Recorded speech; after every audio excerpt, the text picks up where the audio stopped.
ഇരിക്കുമ്പോ time full എന്റെ കൂടെ സ്പെൻഡ് ചെയ്യണം. ഈ പിള്ളേർക്ക് വീട്ടിൽ ചോദിക്കാനും പറയാനൊന്നും ആരുമില്ലേ? ഇവർക്ക് പ്രേമം സെറ്റ് ആവില്ല. അത് എന്നെ പ്രേമിക്കാൻ കൊള്ളൂല്. ബാലയുടെ അവകാശം നേടിയെടുക്കണം. മനസ്സിലായി? കേശുടെ സമയം നല്ല ബെസ്റ്റ് സമയം. ഹലോ ഫ്രണ്ട്സ്, അങ്ങനെ നമ്മുടെ ഉപ്പും മുളകിൽ കാമുകിമാർക്ക് നടുവിൽ നട്ടം തിരിയുന്ന കേശുവിനെയാണ് ഗൈസ് നമുക്ക് കാണുവാൻ സാധിക്കുന്നത്.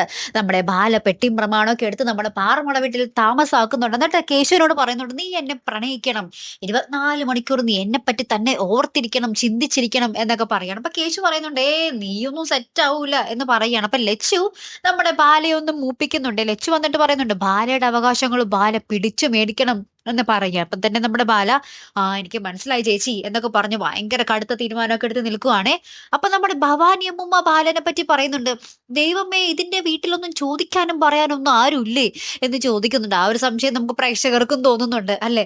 എന്തായാലും ഏറ്റവും ഒടുവിൽ നമുക്ക് കാണുവാൻ സാധിക്കുന്ന കാഴ്ച കനകാന്റിക്കൊപ്പം നമ്മുടെ മെർലിൻ പാറമട വീട്ടിലേക്ക് വരുന്ന ഒരു രംഗമാണ് കൂട്ടുകാരെ.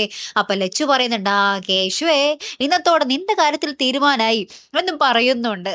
കേശു ആരെ സ്വീകരിക്കും കൂട്ടുകാരെ, മെർലിനോ ബാലയോ? ഗൈസ് നിങ്ങൾക്ക് ആരെയാണ് ഇഷ്ടം? ഒന്ന് കമന്റ് ചെയ്യണേ. കാത്തിരിക്കാട്ടോ. അടുത്തൊരു വീഡിയോയുമായി വരുന്നത് വരയ്ക്കും ഗുഡ് ബൈ.